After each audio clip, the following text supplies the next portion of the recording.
Excuse me দিদি, একটু side দিন তো। আমি সাইড দিব কেন? কারণ আমি ওইদিকে যাব। আপনি ওইদিকে কি করতে যাবেন? ওইদিকে আমার কাজ আছে তাই। আপনার ওইদিকে কি কাজ আছে? আশ্চর্য তো, ওইদিকে আমার কি কাজ আছে সেটা আমি আপনাকে কেন বলতে যাব?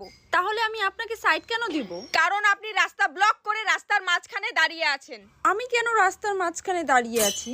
ওফ, সেটা আমি কি জানি? আপনি জানেন না, তাহলে আপনি আমাকে সাইড দিতে কেন বললেন? হে ভগবান, কারণ আপনি রাস্তার মাঝখানে দাঁড়িয়ে আছেন। আপনি কি করে জানেন আমি রাস্তার মাঝখানে দাঁড়িয়ে আছি? কারণ আমি আপনাকে নিজের চোখে দেখতে পাচ্ছি। আপনি আমাকে নিজের চোখে দেখতে পাচ্ছেন, তাহলে আমি আমাকে নিজের চোখে দেখতে পাচ্ছি না কেন? আরে আপনি আপনাকে আয়না ছাড়া কি করে দেখবেন? তাহলে আপনার কাছে কি আয়না আছে? কোথায় আয়না? আমার কাছে আয়না কেন হতে যাবে? আমি নিজের চোখে দেখছি, চোখে। হ্যাঁ, আপনার কাছে নিজের চোখ কেমন করে আছে? তোর কোথাও সাইড দেওয়ার দরকার নাই, তুই এখানেই থাক।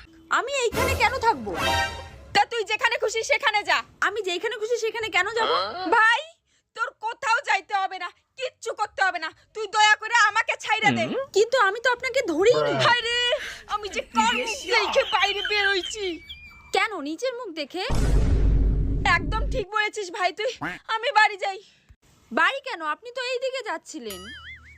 তাহলে সাইড দে ভাই, আমি ওদিকে যাই। আচ্ছা, আমি কেন সাইড দিব?